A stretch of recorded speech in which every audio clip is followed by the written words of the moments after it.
بسم اللہ الرحمن الرحیم۔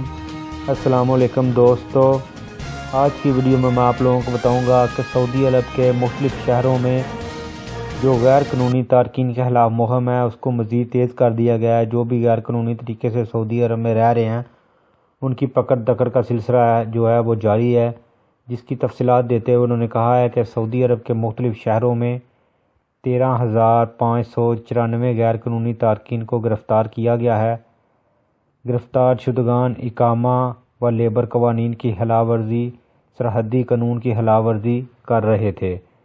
اس کی تفصیلات میں کہا ہے کہ غیر قانونی تارکین کے خلاف کام کرنے والی مشترکہ ٹیم نے بتایا ہے کہ یہ جو تعداد 13,594 غیر قانونی تارکین کی ہے، یہ صرف 17 فروری سے لے کے 13 فروری کے درمیان کی ہے، یعنی صرف 6 دن میں اتنے زیادہ تعداد میں غیر قانونی مقیم تارکین کو گرفتار کیا گیا ہے۔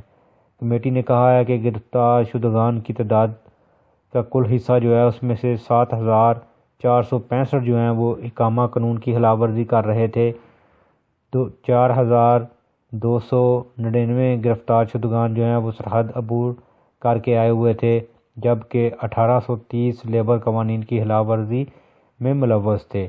مذکورہ عرصے کے دوران 249 افراد کو گرفتار کیا گیا ہے جو سرحد عبور کرنے کی کوشش کر رہے تھے۔ ان میں سے 52% یمنی، 43% ایتھوپین اور 5% دیگر ممالک کے تارکین تھے۔ کمیٹی نے کہا ہے کہ غیر قانونی تارکین کے ساتھ تعاون کرنے پر 7 افراد کو بھی گرفتار کیا گیا ہے۔ تو دوستو، ادھر ویڈیو بنانے کا یہی مقصد تھا کہ آپ لوگوں تک خبر پہنچ سکے کہ صرف 6 دن کے اندر 13,594 افراد کو انہوں نے گرفتار کیا ہے۔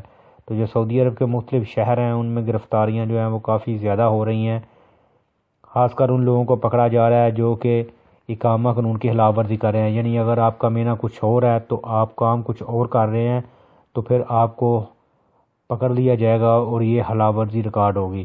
تو اس کی جو مختلف سزائیں ہیں وہ بھی دی جا رہی ہیں، کچھ لوگوں کو رپورٹ بھی کیا جا رہا ہے۔ تو آپ لوگ ان دنوں ذرا احتیاط سے کام کریں۔ تو نیکسٹ ویڈیو تک مجھے دیجیے اجازت۔ اللہ حافظ۔